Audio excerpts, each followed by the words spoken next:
Hello everyone, welcome to Ambition Academy. तो chemistry के लिए एग्जाम के लिए जैसे कि आप लोगों ने बार बार कमेंट किया था सर असर्शन रीजन क्वेश्चन अगर बता देंगे तो बहुत अच्छा रहेगा। तो आज मैं आपके लिए असर्शन रीजन टाइप क्वेश्चन लेकर के आया हूं जो आपके री एग्जाम में काफ़ी आपको हेल्पफुल होने वाले हैं। ठीक है, तो असर्शन रीजन क्वेश्चन सर होते क्या है, आपको एग्जाम में क्वेश्चन देगा कि हमारे पास दो स्टेटमेंट है, एक असर्शन होगा एक रीजन होगा। अब आपको दोनों स्टेटमेंट को पढ़ना है, समझना है, उसके बाद इन चार ऑप्शंस में से कोई एक ऑप्शंस को करेक्ट करना है जो सही होगा। ठीक है, अब ऑप्शन क्या क्या होंगे। पहला ऑप्शन ये कहता है कि सर असर्शन भी करेक्ट है रीजन भी करेक्ट है, और जो रीजन वाला स्टेटमेंट है वो असर्शन वाले स्टेटमेंट को प्रॉपर्ली एक्सप्लेन कर रहा है। This is the first option. Second option कह रहा है असर्शन सही है रीजन भी सही है, दोनों ट्रू हैं, बट जो रीजन वाला स्टेटमेंट है वो असर्शन वाले स्टेटमेंट को करेक्टली एक्सप्लेन नहीं कर पा रहा है। ठीक है, ऑप्शन सी आता है assertion is correct but reason is wrong. Assertion तो सही है लेकिन रीजन गलत है। और चौथा आता है assertion is wrong but reason is correct. ऐसा आपके पास एक असर्शन रीजन का क्वेश्चन आने वाला है पक्का। ठीक है, री एग्जाम में ऐसा क्वेश्चन पक्का आएगा और आपको ये अटेम्प्ट करना है। इसके लिए बेटा सबसे मेन चीज ये आपको थ्योरी ढंग से पढ़ी होनी चाहिए। यदि आपने थ्योरी ढंग से पढ़ी हुई है तो आपको असर्शन रीजन क्वेश्चन में प्रॉब्लम नहीं होगा। ठीक है, खैर तो कुछ बेसिक असर्शन रीजन क्वेश्चन मैं आपके सामने इंपॉर्टेंट वाले लेकर के आया हूं। एक एग्जांपल मैंने आपको दिया, जैसे इसमें बोला है असर्शन क्या बोला है, it is difficult to replace chlorine by OH in chlorobenzene in comparison to that in chloroethane. ये स्टेटमेंट है। ठीक है, और रीजन क्या बोला है, CCl bond in chlorobenzene has a partial double bond character due to resonance. तो चलिए सर देखें इसका क्या चीज करेक्ट होना चाहिए वो जान लेते हैं। हमें असर्शन के अंदर बात की गई है क्लोरोबेंजीन की और क्लोरोइथेन की। सर क्लोरोइथेन होता है CH3 CH2 Cl, this is chloroethane, and this is chlorobenzene, this is chlorobenzene Cl chlorobenzene. Assertion कहता है कि क्लोरीन यहां से भी रिमूव करना है, क्लोरीन यहां से भी रिमूव करना है, लेकिन असर्शन यह कहता है कि क्लोरोबेंजीन में OH के द्वारा क्लोरीन इजीली रिमूव नहीं होगा, जबकि क्लोरोइथेन में OH क्लोरीन को इजीली रिमूव कर पाएगा। असर्शन ये बोल रहा है। क्या ये सही बात है कि यहां पर OH ग्रुप जो है Cl को इजीली रिमूव नहीं कर पाएगा जबकि यहां पर कर देगा? बिल्कुल सही बात है, ये तो सही बात है सर, ये बिल्कुल सही है। सर इसका रीजन जानेंगे क्यों सही है। देखो क्लोरोबेंजीन को देखेंगे जरा, क्लोरोबेंजीन इसको हटा देते हैं। क्लोरोबेंजीन में सर क्लोरोबेंजीन में जो OH होगा वो क्लोरीन को इजीली रिमूव नहीं कर पाएगा। क्यों नहीं कर पाएगा, सुनो ये जरा, इसको मैं आपको रेजोनेंस बना करके दिखाता हूं। इसको हमने नीचे भेजा, ठीक है, ये आगे आपके पास बन के निकला कुछ ऐसा, Cl पॉजिटिव, ये आ गया आपके पास डबल बॉन्ड। ठीक है, ये आ गया इधर, ये आ गया आपके पास ये, और ये लगा दिया मैंने बॉन्ड। ये पहला स्ट्रक्चर है इसका। ठीक है, आगे देखो,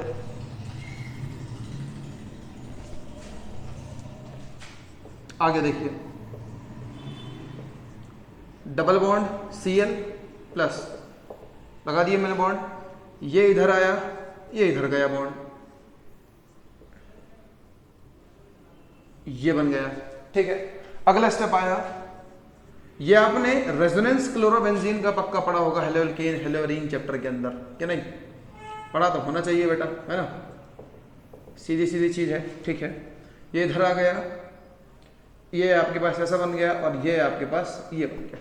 तो सर आप क्या देख सकते हो, हम ये देख रहे हैं सर ड्यू टू रेजोनेंस यहां पर पार्शियल डबल बॉन्ड कैरेक्टर आ रहा है।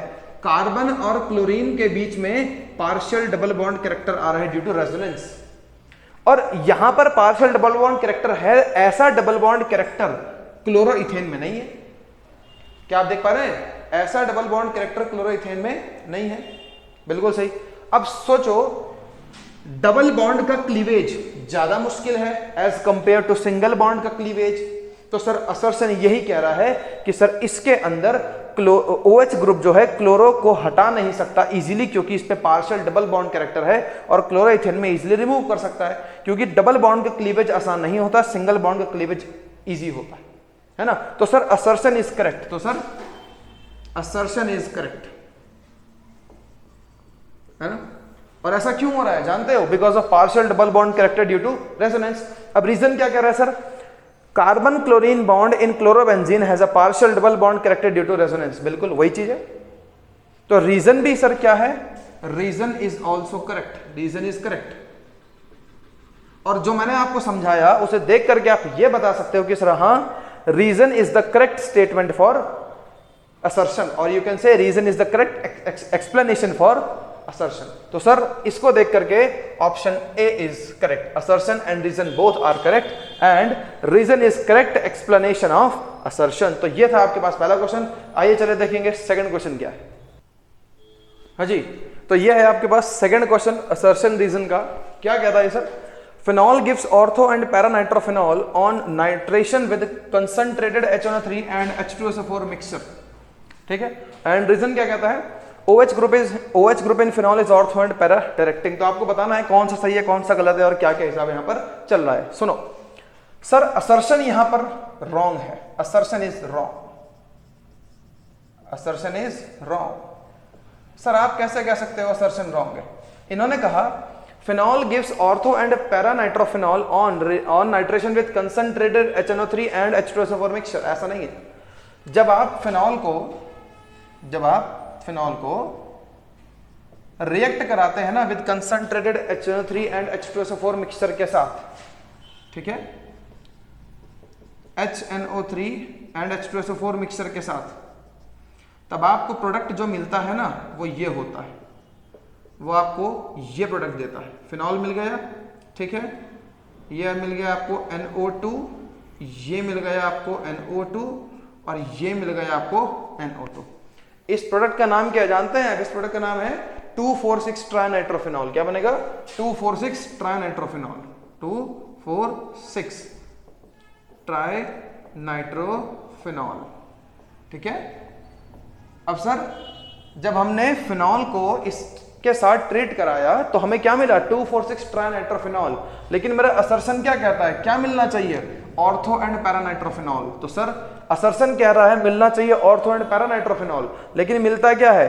2,4,6 ट्राइनाइट्रोफिनॉल। तो sir assertion is wrong, assertion is wrong. उसके बाद sir OH group is in phenol is ortho and para directing. Sir reason तो करेक्ट है। ये तो आपने जब अल्कोहल फिनॉल ईथर पढ़ा होगा तब आपने बोला होगा सर, हाँ आपने बार बार पढ़ा होगा कि OH ग्रुप जो है वो ऑर्थो एंड पैरा डायरेक्टिंग होता है, वो आने वाले ग्रुप को ऑर्थो और पैरा पे डायरेक्ट करता है। तो सर रीजन यहां पर करेक्ट होगा हमारे पास। ठीक है। ये अब आप मन में ये सोचेंगे कि सर सॉरी वो भी बताते हैं मन में क्या सोचेंगे, असर्शन सर रॉन्ग है और हमारे पास रीजन करेक्ट है। Assertion is wrong but reason is correct. तो हमारे हिसाब से ऑप्शन डी सही है। सो इसका आंसर हो गया option D, assertion is wrong but reason is correct. अब मन में आपके सवाल आएगा कि सर असर्शन सही कब होगा? फिनॉल का नाइट्रेशन कराने पर ऑर्थो एंड पैरानाइट्रोफिनॉल कब मिलेगा? इसके साथ तो नहीं मिलता। इसके हिसाब से यह क्वेश्चन डन हो चुका है।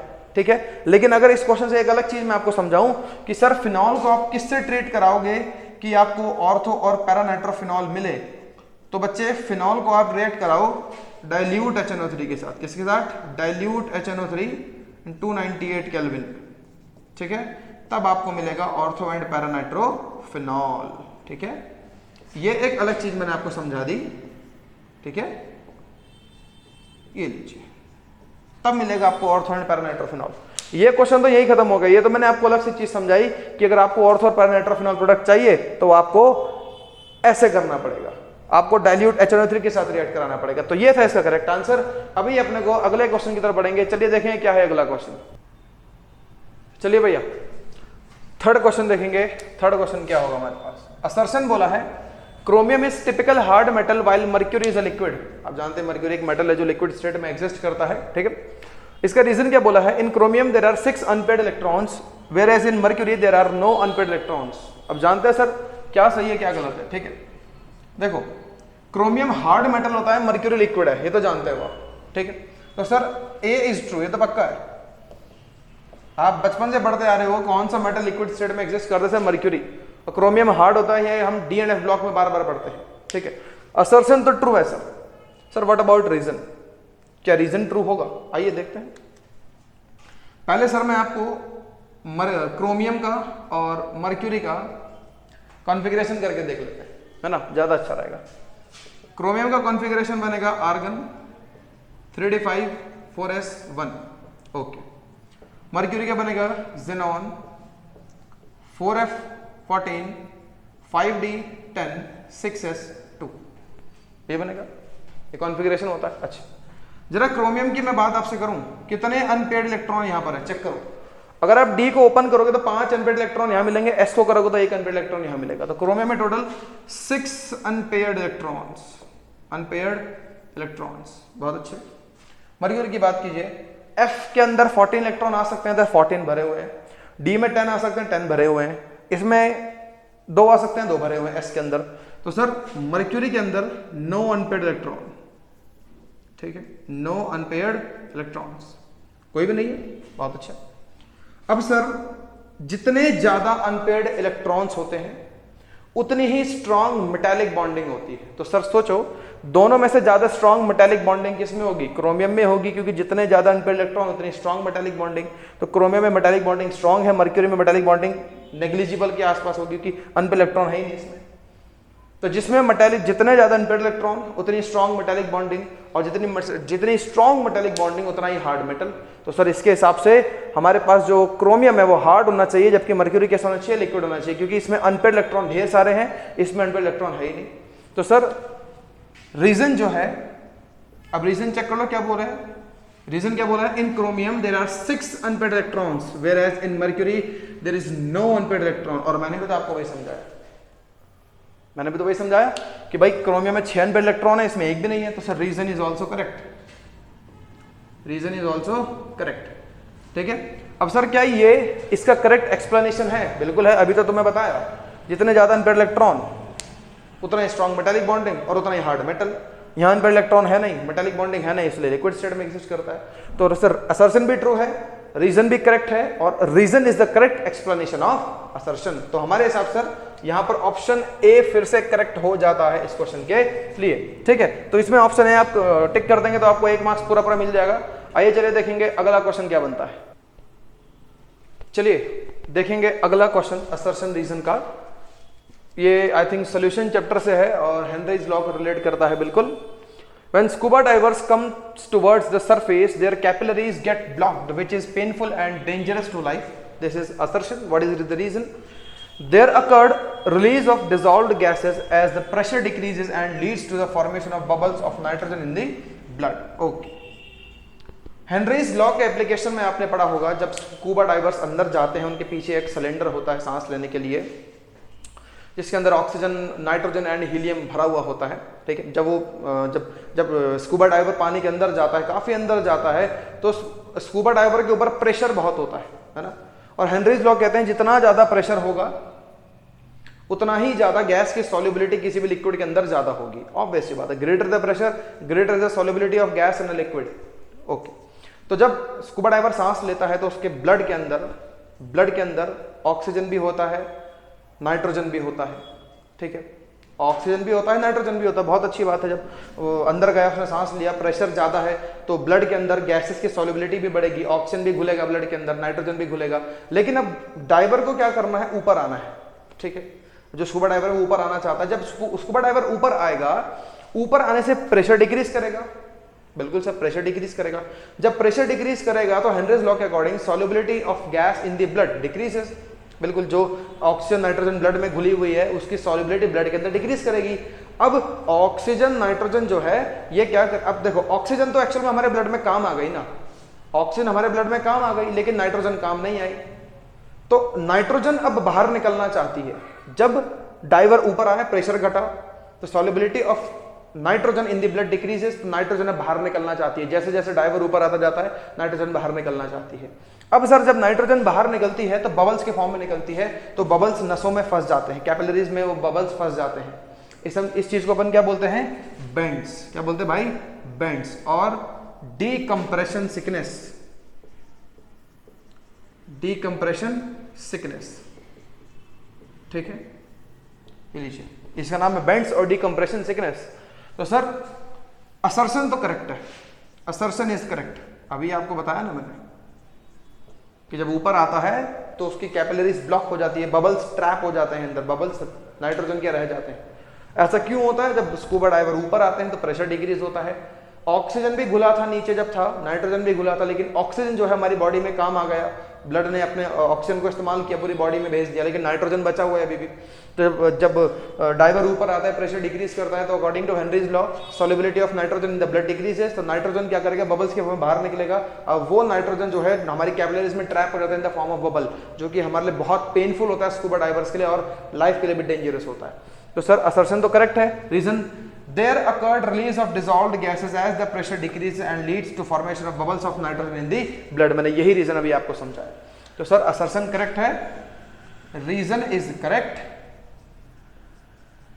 और सर ये रीजन जो है स्टेटमेंट को करेक्टली एक्सप्लेन भी कर रहा है ना। तो sir option A is correct, assertion भी करेक्ट है, रीजन भी करेक्ट है, एंड जो हमारे पास रीजन है that is the correct application of assertion. तो सर इसके हिसाब से हमारा ऑप्शन ए करेक्ट है, और यहां आपको फिर मिल जाएंगे 1 मार्क्स। तो चलिए देखेंगे अगला क्वेश्चन क्या है।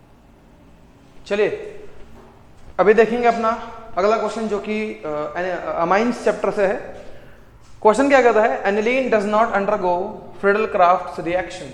ये असर्शन है, और रीजन क्या है sir, nitrogen of aniline acquires positive charge in the presence of AlCl3। ठीक है, AlCl3 जो है फ्रीडल-क्राफ्ट रिएक्शन में काम आता है। फ्रीडल-क्राफ्ट हमारे पास 2 तरह के रिएक्शन होते हैं, एसाइलेशन एंड अल्काइलेशन। ठीक है, आइए अब सर देखते हैं क्या सही है क्या गलत है। एनिलीन जो है फ्रीडल-क्राफ्ट रिएक्शन शो नहीं करता, ये तो पक्का है, ये आपने पढ़ा होगा। Aniline does not undergo Friedel Craft reaction, NH2, this is aniline, alone pair है यहाँ पे, ये एनिलीन है और ये फ्रीडल-क्राफ्ट रिएक्शन शो नहीं करता। Assertion is correct. ठीक है, ये तो पक्का है कि ये फ्रीडल-क्राफ्ट रिएक्शन शो नहीं करता। सर क्यों नहीं करता ये भी बता दो। बहुत अच्छा, हम फ्रीडल-क्राफ्ट रिएक्शन के अंदर यूज करते हैं AlCl3 को। अब ये एनिलीन करता क्या है, एनिलीन में नाइट्रोजन के पास लोन पेयर होता है। ठीक है, और आप भली भांति ये जानते हो AlCl3 behaves as a Lewis acid. ये होता है एक तरह का लुईस एसिड, है ना। लुईस एसिड कौन होते हैं, विच एक्सेप्ट इलेक्ट्रॉन पेयर, जो इलेक्ट्रॉन पेयर को एक्सेप्ट करते हैं उन्हें बोलते हैं लुईस एसिड। अब ये क्या करेगा, इसके पास इलेक्ट्रॉन पेयर है, अब ये AlCl3 जा करके इसके साथ एक सॉल्ट का निर्माण कर लेता है, NH2 positive AlCl3 negative, this is a salt. इसको कुछ और रिएक्शन दिखाना था, लेकिन ये AlCl3 के साथ रिएक्ट करके सॉल्ट बना देता है। ठीक है, और सर यहां पर आप देखिए सॉल्ट क्यों बनाया है, क्योंकि इसे इलेक्ट्रॉन पेयर की भूख है, चाहिए इसे इलेक्ट्रॉन पेयर क्यों चाहिए, क्योंकि लुईस एसिड है। लुईस एसिड इलेक्ट्रॉन पेयर को एक्सेप्ट करता है। लुईस एसिड को पता लगा इधर इलेक्ट्रॉन पेयर है, भागा उधर की तरफ। ठीक है, इसने इसके साथ एक सॉल्ट बनाया। अब ये नाइट्रोजन के ऊपर पॉजिटिव चार्ज आ गया, क्या आ गया, पॉजिटिव चार्ज, और ये अब आगे रिएक्शन के लिए डीएक्टिवेटिंग ग्रुप की तरह काम करेगा।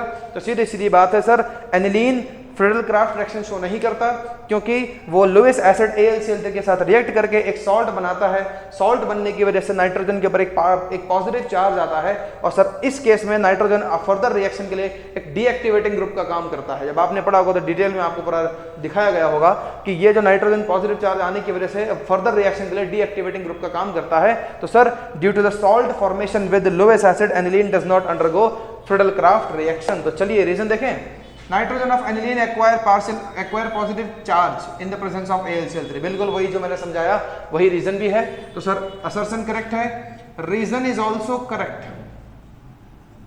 और जो रीजन है सर वो असर्शन को पूरी तरह से एक्सप्लेन करता भी है। तो again option A is correct, यहां पर आपको फिर से 1 मार्क्स मिल जाएगा। आइए देखें अगला क्वेश्चन, आइए बढ़ते हैं अगले क्वेश्चन की तरफ। क्या कह रहा है असर्शन, क्या कहता है, When a non-volatile solute is added to solvent, the vapor pressure of the solution decreases. Okay, solution chapter का है।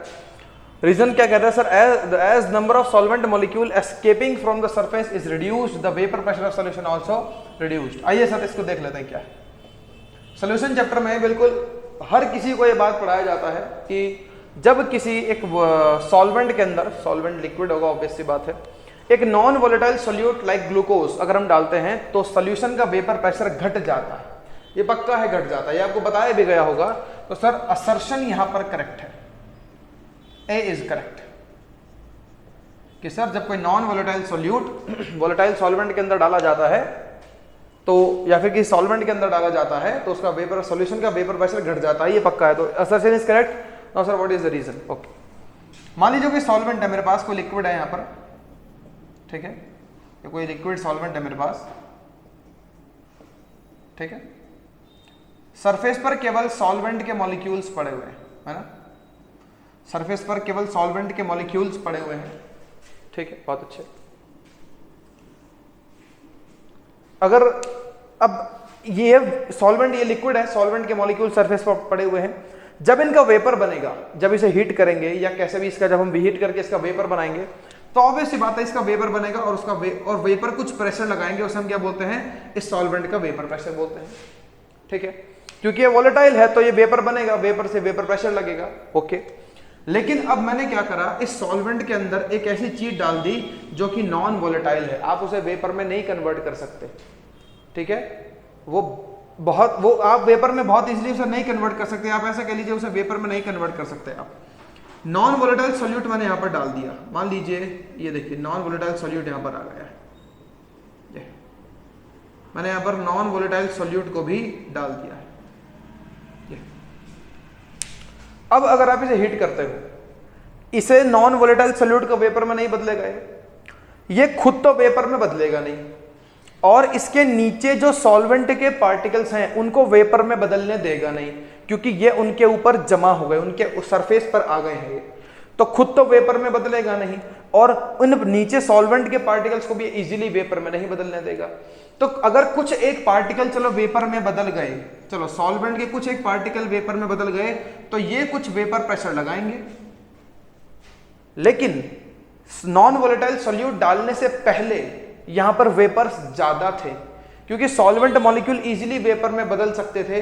अब सॉल्यूट का जो नॉन वोलेटाइल सॉल्यूट जो है उसने सॉल्वेंट के मॉलिक्यूल्स को कवर कर लिया, खुद तो वेपर में बदल नहीं रहे, इनको वेपर में बदलने नहीं दे रहे, तो ऑब्वियस सी बात है सर वेपर जो सॉल्वेंट पार्टिकल की वेपर में एस्केपिंग टेंडेंसी जो है, ये एस्केपिंग टेंडेंसी जानते हो, सॉल्वेंट मॉलिक्यूल्स का सॉल्वेंट से वेपर फेज में आना कम हो जाएगा, क्योंकि इसके ऊपर नॉन वोलेटाइल सॉल्यूट आ चुका है। अब जब सॉल्वेंट मॉलिक्यूल इजीली वेपर में नहीं बदलेंगे तो सर वेपर की मात्रा भी कम बनेगी, और सर जब वेपर की मात्रा कम बनेगी तो सर वेपर प्रेशर भी क्या होगा, घट जाएगा, ठीक है। तो वेपर प्रेशर घट गया, क्योंकि जितनी ज्यादा वेपर उतना ज्यादा वेपर प्रेशर, जितनी कम वेपर उतना ही कम वेपर प्रेशर, ऑब्वियस सी बात है, ठीक है। तो रीजन देख लेंगे, as the number of solvent molecule escaping from the surface is reduced, the vapour pressure is also reduced. तो मैंने भी आपको यही रीजन समझाया कि जब नॉन वोलेटाइल सॉल्यूट आप डालते हो तो solvent molecule easily vapour phase में नहीं आ पाते, जब इजीली वेपर फेज में नहीं आ पाएंगे तो वेपर भी कम बनेगा, वेपर कम बनेगा तो वेपर प्रेशर भी कम लगेगा। तो सर जब कोई नॉन वोलेटाइल सॉल्यूट आप सॉल्वेंट में डालते हो तो सॉल्यूशन का वेपर प्रेशर डिक्रीज हो जाता है। Sir reason is also correct, and मैंने जो आपको समझाया उसके according sir reason is the correct explanation for assertion. तो अगेन सर ऑप्शन ए मेरे पास यहां पर करेक्ट हो जाता है। आइए देखेंगे अगला क्वेश्चन क्या बनता है। चलिए अगला क्वेश्चन देखेंगे। असर्शन कहता है orthonitrophenol is less volatile than paranitrophenol, और रीजन क्या था, there is intramolecular hydrogen bonding in orthonitrophenol and intermolecular hydrogen bonding in paranitrophenol. ठीक है, अब सुनिए बात को। वोलेटाइल मतलब क्या होता है, जो इजीली वेपर में बदल जाए वो वोलेटाइल, जो इजीली वेपर में ना बदले वो लेस वोलेटाइल। भाई अगर कोई एक लिक्विड है वो इजीली वेपर में बदल जा रहा है, आप उसे बोलोगे मोर वोलेटाइल है, और दूसरा वाला इजीली वेपर में नहीं बदल रहा, आप उसे बोलोगे लेस वोलेटाइल। ठीक है, सुनो बात को। ऑर्थोनाइट्रोफिनॉल एंड पैरानाइट्रोफिनॉल की यहां पर बात की गई है। पहली चीज, orthonitrophenol is less volatile than paranitrophenol, ये चीज गलत है। ऑर्थोनाइट्रोफिनॉल ज्यादा वोलेटाइल होता है देन पैरानाइट्रोफिनॉल, तो सर असर्शन इज रॉन्ग। ठीक है, अब असर्शन इज रॉन्ग कहां दिया गया जानते हो, केवल यहां। तो आपके हिसाब से क्वेश्चन खत्म है ना, कि सर यही खत्म हो गया क्वेश्चन, लेकिन रीजन जान लो। असर्शन रॉन्ग है, इसका रीजन क्या है सुनो। ऑर्थोनाइट्रोफिनॉल की अगर मैं आपसे बात करता हूं, व्हाट अबाउट ऑर्थोनाइट्रोफिनॉल, ठीक है, N double bond O single bond O, ठीक है, यह है OH, इनके बीच में बनता है हाइड्रोजन बॉन्ड क्या बनता है, हाइड्रोजन बॉन्डिंग बनती है इनके बीच में, ये ऑर्थोनाइट्रोफिनॉल में बॉन्डिंग बनती है। ठीक है, आगे देखो पैरानाइट्रोफिनॉल की अगर मैं बात करता हूं आपसे, पैरानाइट्रोफिनॉल, या थोड़ा सा इसको और बेहतर बना सकते हैं। पैरानाइट्रोफिनॉल की अगर मैं अपन बात करते हैं तो N double bond O single bond O, ठीक है, HO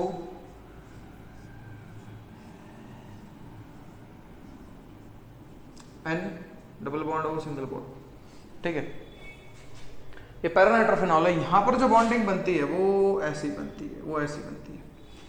तो दोनों बॉन्डिंग में एक डिफरेंस है, जानते हो दोनों बॉन्डिंग में क्या डिफरेंस है? दोनों बॉन्डिंग में डिफरेंस है, एक है intermolecular and other is intramolecular. This is intermolecular hydrogen bonding. Paranitrophenol में इंटरमॉलिक्यूलर हाइड्रोजन बॉन्डिंग होती है, जबकि ऑर्थोनाइट्रोफिनॉल में इंट्रामॉलिक्यूलर होती है।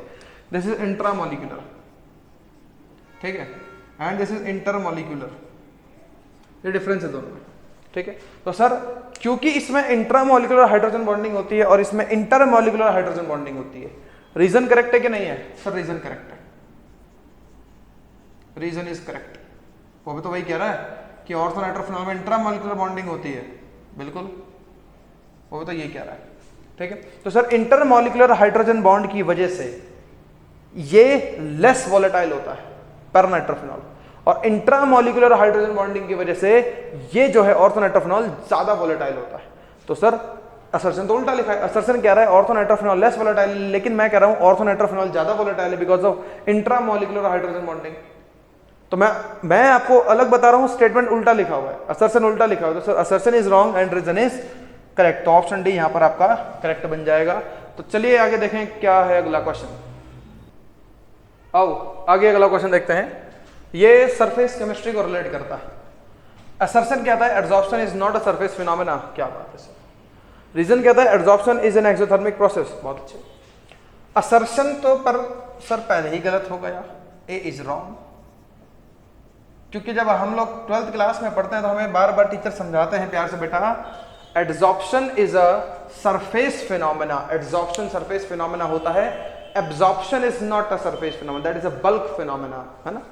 तो सर एड्सॉर्प्शन सरफेस फिनोमेना होता है, तो असर्शन रॉन्ग हो गया। Reason is correct, reason is correct.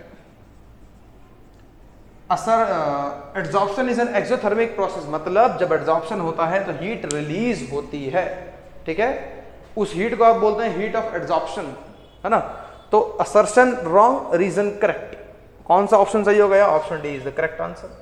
ठीक है, तो ये मैंने आपको कराए कुछ important assertion reason question for your re exam. ठीक है, कोई डाउट होता है तो कमेंट कर देना, ठीक है। बाकी आपके केमिस्ट्री के एग्जाम के लिए मेरी तरफ से ऑल द बेस्ट। चैनल पे नए हैं तो चैनल को सब्सक्राइब करें, वीडियो पर पहली बार आए हैं तो लाइक करें। हमारे चैनल पे आपको डेली फिजिक्स केमिस्ट्री से रिलेटेड लाइव वीडियोस और नॉर्मल वीडियोस मिल जाएगा एमसीक्यू की प्रिपरेशन के लिए। तो अगर आप एमसीक्यू प्रिपेयर करना चाहते हैं फिजिक्स केमिस्ट्री के, तो जरूर डेली 8 बजे आप आ सकते हैं चैनल पे। और फिर मैं कहूँगा चैनल पे नए हैं तो लाइक कीजिए, सब्सक्राइब कीजिए, कमेंट कीजिए, शेयर कीजिए। कोई डाउट हो तो हमें बताइए। तब तक घर पर रहिए, पढ़ते रहिए। धन्यवाद।